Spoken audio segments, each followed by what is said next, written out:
Hello again, everybody. I'm Ed Robinson, and welcome to the season finale of Striving for It All. This is the program that gets you caught up on anything and everything happening around the WNBA. Coming up on this edition of the program, we'll recap the 2024 WNBA Finals.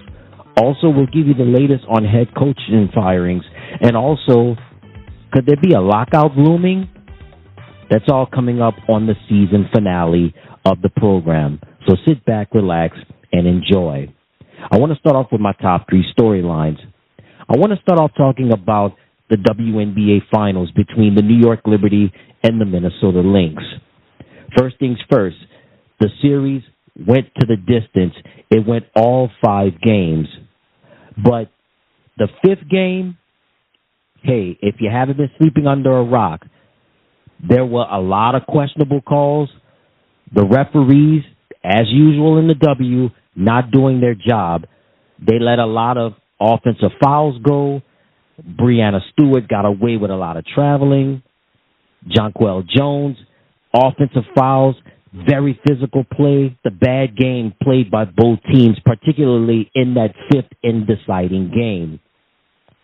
And First off, congratulations to the New York Liberty, even though I had the Minnesota Lynx winning the series. But this is something that's definitely going to have to be looked into the offseason.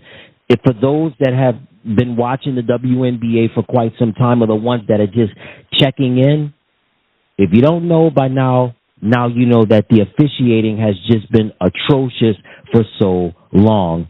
And we got to see it in full display, not just through this season, but really in this whole WNBA Finals, especially in that 5th and deciding game where there were a lot of calls that were not called. Minnesota, they should have had their chance to go to the free throw line, and they didn't. If I'm not wrong, I believe on the final statistics on the box score, I think the Lynx only had like 9 appearances to the free throw line, and the Liberty had like almost just over 40 or something like that. Something's fishy about that. But the game's over, season's over with. The Liberty go on to beat the Minnesota Lynx, and the New York Liberty win their first WNBA championship in franchise history. So they were one of the original teams that started it off when the league kicked off in 1997. The New York Liberty teams such as the Houston Comets, also the Los Angeles Sparks, the Sacramento Monarchs, also the Cleveland Rockers. I believe the Utah Stars were one of the original teams as well in the W, if I'm not mistaken, and the Phoenix Mercury as well. But got a lot to get into, not just with Game 5, but just really recapping the entire series. But, man, that was a brutal game. That was a brutal series, specifically the 5th game between the Liberty and the Lynx. But, man, you saw a whole lot of mistakes that were made in that contest, particularly with the officiating. Just not good at all, and we'll get all into detail with the recap of the 2024 WNBA Finals. My next storyline is going to be a potential lockout. Recently, the WNBA Players Association Executive Director Terry Jackson said in a statement that the players will be opting out of the collective bargaining agreement, and there's a possibility that they may lock out at the end of next season, which is the 2025 season. Reason being, well, the WNBA players want a bigger piece of the pie. Particularly, they want more money. The WNBA was a record-breaking year this past year, thanks in large part to Indiana Fever's Caitlin Clark. The WNBA saw increases in TV viewership numbers, attendance, merchandise sales, and sponsorships. To say it, but a lot of that was given to Caitlin Clark. But recently, as I stated earlier, Terry Jackson, the executive director of the WNBA Players Association, has made it clear that the players are going to want to opt out of the current collective bargaining agreement, and they could go into a lockout at the end of next year with the possibility wanting to seek more money. Now, this comes at the heels of a lot of NBA owners that have invested into the WNBA, and they have yet to make a profit off of the W. Particularly, the owner that has made the most noise is the NBA's James Dolan.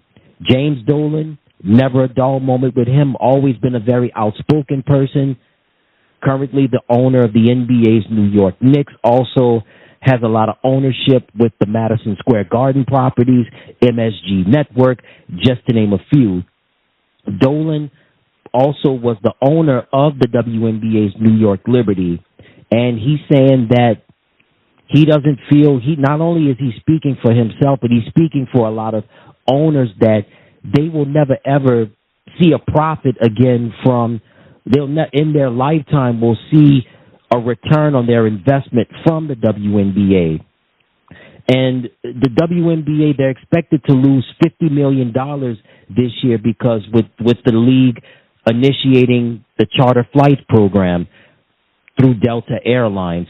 So you incorporate charter flights, you're going to lose $50 million this year.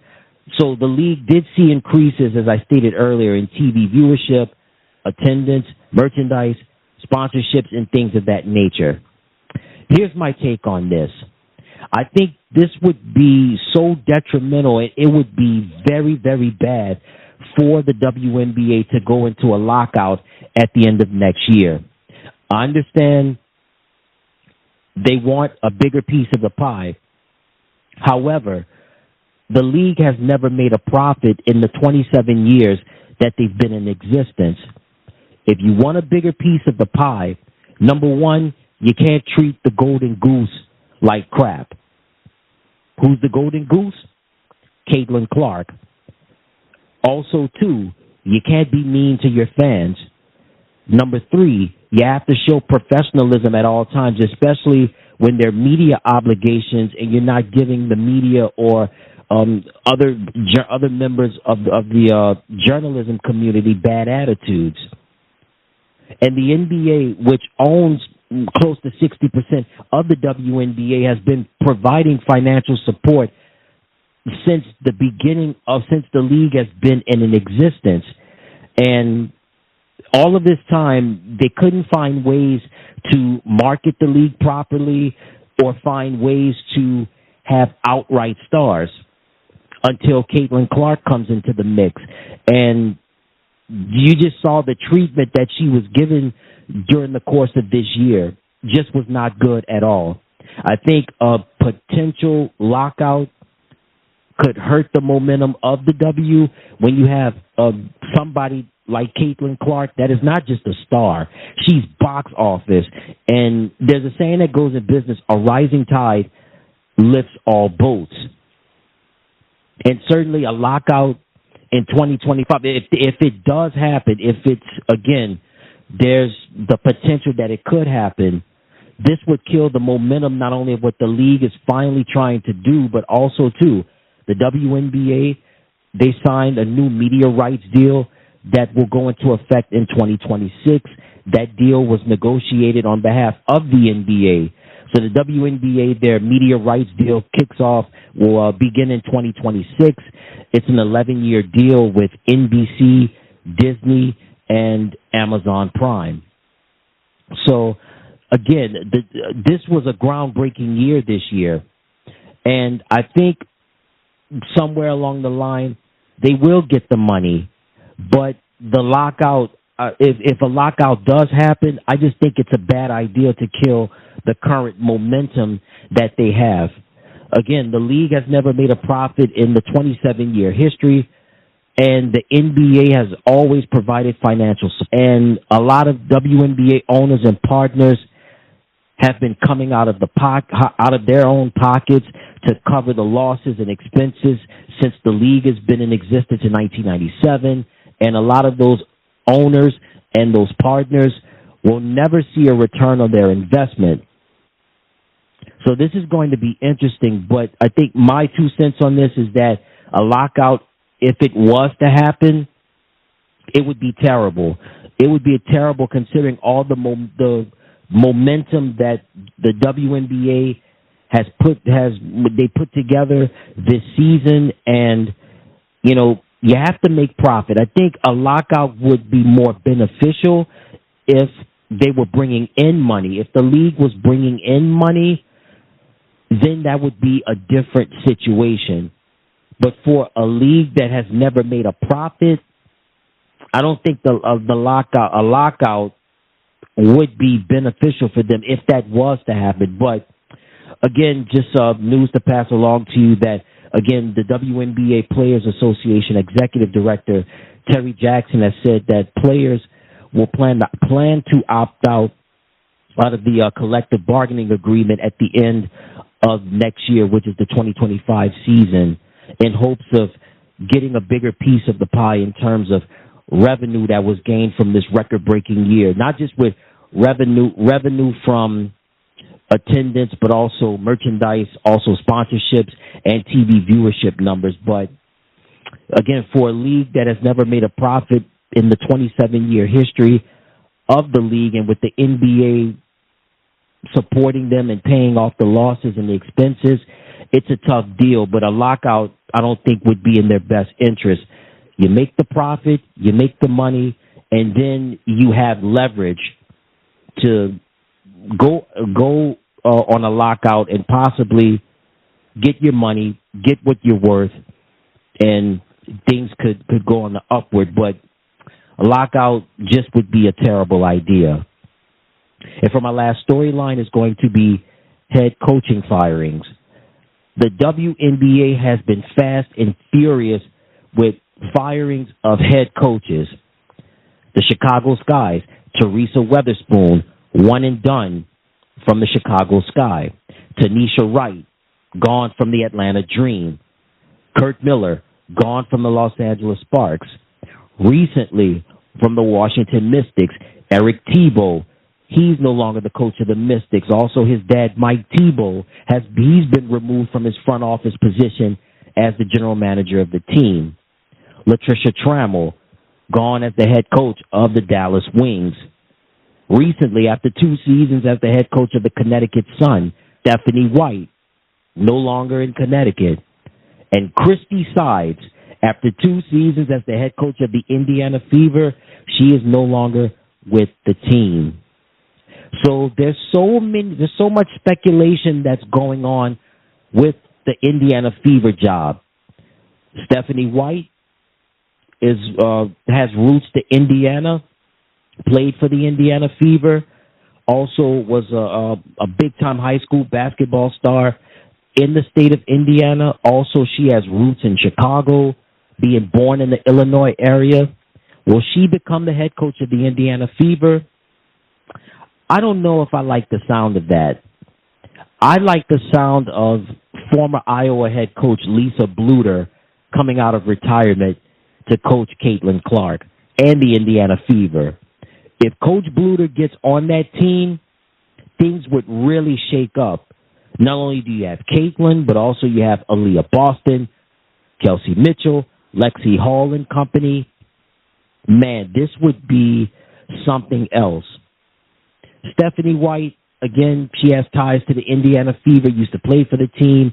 I get the whole Indiana connection, but man, Lisa Bluter would be so awesome as the head coach of the Indiana Fever. But again, that's just me. That's just my 2 cents on it. But again, the WNBA has been fast and furious with firings of head coaches, and most recently with Latricia Trammell being let go by the Dallas Wings, the Connecticut Sun letting go of Stephanie White, and the Indiana Fever letting go of Christy Sides.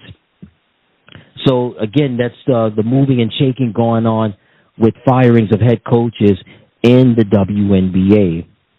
So before we get into a recap of the 2024 WNBA Finals, just some news and notes I want to pass along to you in terms of awards, season awards, and things of that nature. So, of course, if you don't know by now, the league MVP, once again this year, representing the Las Vegas Aces, Asia Wilson. Again, another solid season for her, doing her thing in points, getting it done with the rebounds, the block shots, doing what she needs to do to get the job done. So, again, Asia Wilson, the league MVP.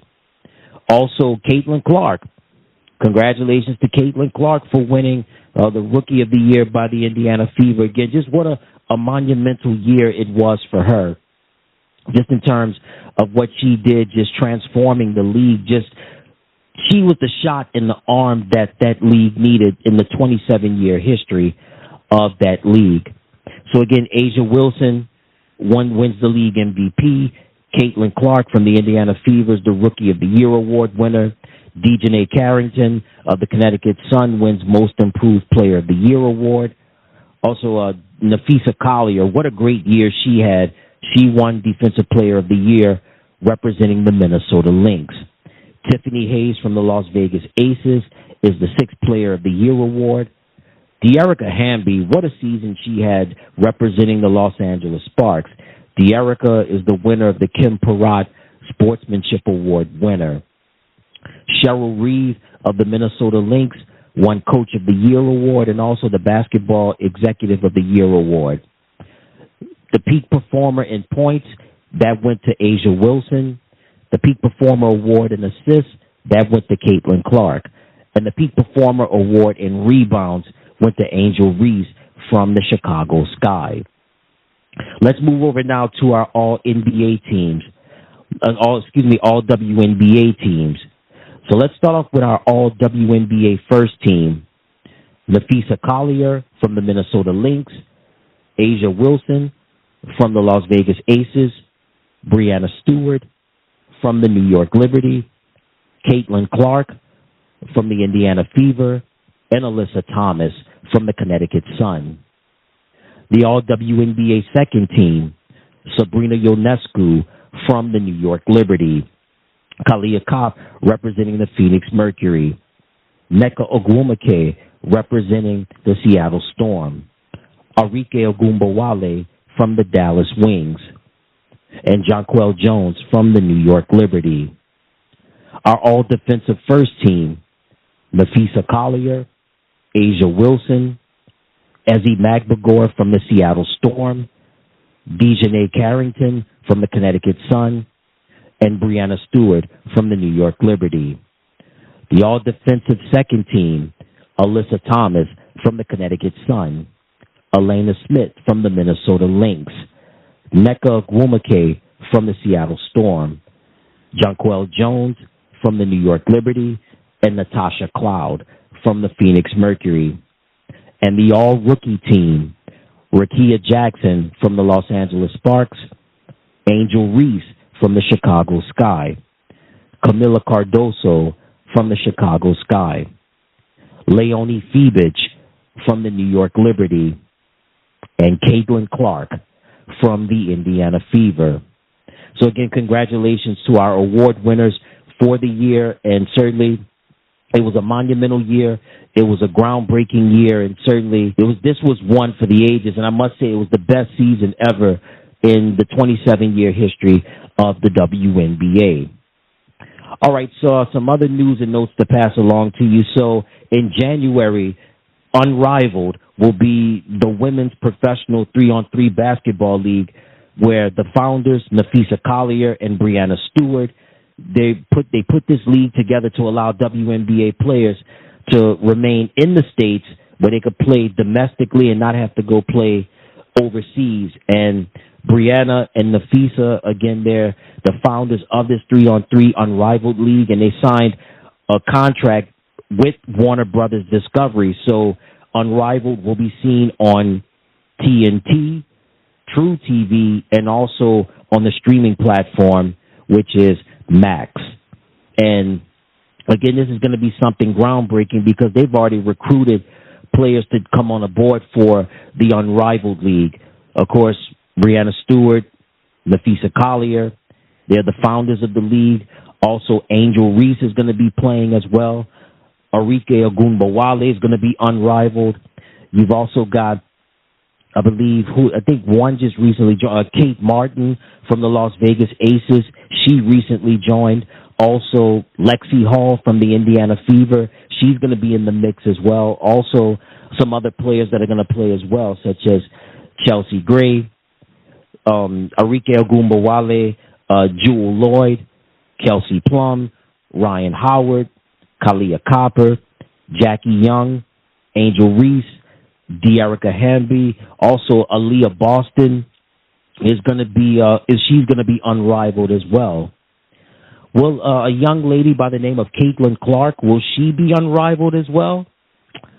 I don't know. I from the looks on social media, there's been that she's enjoying playing golf, and I don't know. I think she might pass on this one, but who knows? You never know. But nevertheless, unrivaled is the new 3-on-3 women's basketball league that's expected to start in January of 2025.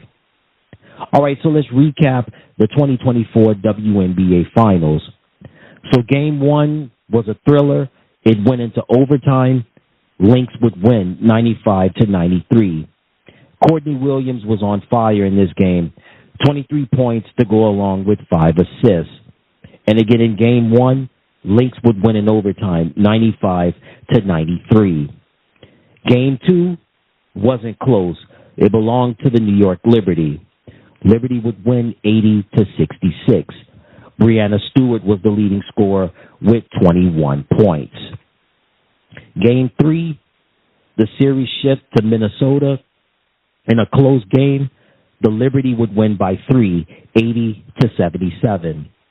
Breanna Stewart had a double-double with 30 points and 11 rebounds. Game 4, on the brink of elimination, this belonged to the Minnesota Lynx. Lynx would win a tight one, 82-80. For the Lynx, Kayla McBride was the leading scorer with 19 points. And then we transition over to Game 5, the deciding game. And this, I must say, the officiating was terrible. A lot of traveling, a lot of offensive fouls that were not called. Cheryl Reeve, post-game press conference, she voiced her opinions. Nevertheless, the game went to overtime. The New York Liberty would win 67-62. The leading scorer for the New York Liberty was Jonquel Jones. She finished with 17 points. Nafisa Collier was the leading scorer for the Minnesota Lynx. She finished with 22 points. And Jonquel Jones was named WNBA Finals MVP. So, as I stated earlier in the beginning of the show, officiating was terrible. So many calls that were not given to Minnesota, rightfully so. The Lynx had like 9 trips to the free throw line, while the Liberty had like over 40 free throw attempts. Sabrina Ionescu and Breanna Stewart played a terrible game in Game 5. Believe they combined for only like 3 of 38 or something like that. It was just atrocious. But nevertheless, congratulations to the New York Liberty for becoming the 2024 WNBA champions, winning their first WNBA championship in franchise history. So, before I have my final thoughts, I just want to put some news and notes along to you that Sabrina Ionescu suffered a UCL sprain in her hand. Actually, it was reported that she suffered the injury in Game 4 of the final series against the Minnesota Lynx.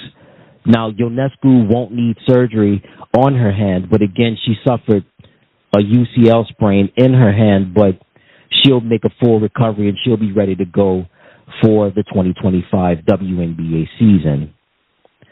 So, to put a cap on this show, the 2024 WNBA season was groundbreaking. There were people that watched. There were people that bought merchandise. Ratings records galore, not just on broadcast television, but also cable as well. There was a lot of jealousy. There was a lot of friction. There was a lot of controversy. But one thing was certain is that Caitlin Clark was the shot in the arm. she was the bright light that the WNBA so desperately needed, not just in terms of the basketball play, not just in terms of the skill level, but the marketability and the attention, and most importantly, the finances that it needed, that next step to get away from being in the shadows of the NBA. For so long, the league had played to empty arenas. For so long, the league was unwatched. But this one person, this one player, captured the hearts of people worldwide. And not only were men brought to the attention of Caitlin Clark, but women and families were brought to the fold as well. Not just to watch Caitlin Clark, but to watch the Indiana Fever, to watch players like Aaliyah Boston and Kelsey Mitchell and Lexi Hall and company. And when Caitlin got on the scene, all the other teams followed suit as well. Liberty, like the Connecticut Sun, like the Chicago Sky, like the Atlanta Dream, like the Phoenix Mercury, and so on and so forth. This season was very landmark. We had an all-star game that was phenomenal. Team USA versus Team WNBA in an Olympic year that was marred by controversy as well. But this season was one for the record books.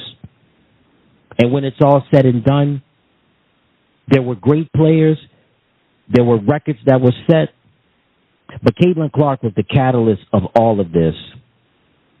And it's my prayer, and I hope and pray that a lockout does not happen after next season, because it would kill a lot of the momentum. And that's it. And that's going to do it for the season finale of Striving for It All. Thank you so much for tuning in all season to the program. It was a lot of fun. An interesting year, a landmark year. Again, thank you to you, the listeners out there, for tuning into the program. Thoroughly appreciated. Till next time, everybody, I'm Ed Robinson. So long, and you take care.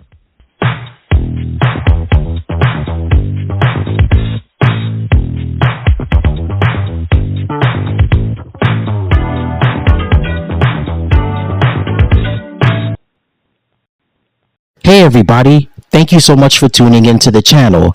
Remember to click like, share, and subscribe, and thank you for watching.